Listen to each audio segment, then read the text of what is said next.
This is Innuendo Studios talking about a technique of the alt-right called the slow breakup. And, he calls this the alt-right playbook. In my opinion, this is just the right-wing playbook now. It's how they get away with being on the wrong side of the Overton window until it opens up enough for their disgusting views to become just standard. I think we ought to be aware of this, and I think we ought to be prepared to act. So this is how we got here. Trump is now finally being held accountable for his election scheme, his attempt to tamper with the election. But we should know how it got that bad to begin with. Say, for the sake of argument, there's this guy. This just real abomination, total scum-sucking garbage hole, who's running for president. And conservative politicians, pundits, and voters have been laughing their asses off about him. Oh my God, he is such a disaster. He'll never get the nomination, and if he were to get the nomination, no one would ever elect him. They trot him out as a punchline. But November 8 draws nearer and nearer, and he's still not out of the game. And the left is banging on the walls like, hey, that joke you're giving free press to is saying some pretty scary stuff. And the right is like, look, don't waste your breath. We've already accepted that we lost this one. We're certainly not going to bat for this guy, so he's going to lose.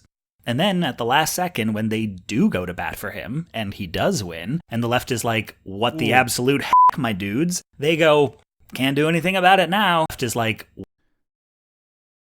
I just want to really remember that. This is after his wife was insulted by Trump directly. Guy's wife was insulted by Trump. But there was Cruz out there, making phone calls for him, trying to get people to vote for him. Later on, if, for example, we talk about how deep down the Republican Party, all the politicians in it are a bunch of cowards. In their souls, they're just cowards. Remember that pathetic mess. Who they are. Okay, let's keep this going. What the absolute heck, my dudes? They go, can't do anything about it now. He's the president. And when, 4 years later, you finally get his ass out of office, the left turns to the right and says, okay, now that he's not president, are you going to acknowledge all the stuff he did? You know, the stuff he said he was going to do, that we warned you he was going to do, and you said we were delusional for thinking he would do, that he did? And they're like, oh my God, Heather, he's not even president anymore? How are you still talking about this?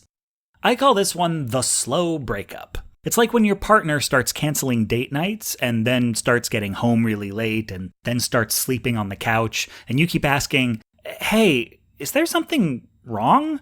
And they just say, oh, sweetie, of course not. Work is just running me ragged lately, and when I have time off, I'm too tired to go out, and I get home so late these days, I don't want to wake you up by coming to bed. And then one day you get home and their bags are packed, and they're like, look, we both saw this coming. You know that thing. You know this happens to everybody, right? It's always not happening until it's already happened. The most hurtful analogy aside, I mean, it's dead on. It's always happening. It's always not happening until it's already happened. That's it exactly. That's also, by the way, how cowards handle things like this, not being willing to address it directly, but simply ignoring it until now we're there. Excellent point this video makes. Moment is skipped over where they would acknowledge they misled you, take responsibility for what's happened, or critically, where you could still do something about it. You peel your eyes for this one, you'll see it a lot. This is how conservatives jumped straight from climate change isn't happening to climate change isn't man-made. And now some are trying to jump to maybe it's a good thing.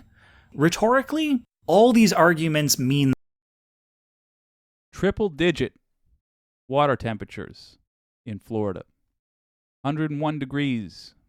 The sea was 101 degrees recently. It was the same temperature as a standard hot tub in Florida.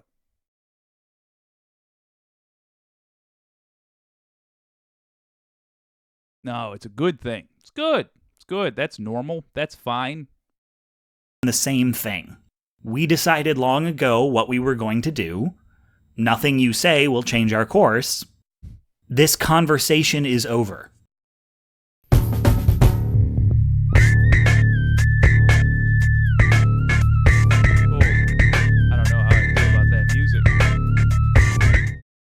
Do I love it or am I mildly annoyed by it? Look, anyway, it's called Innuendo Studios, the maker of that.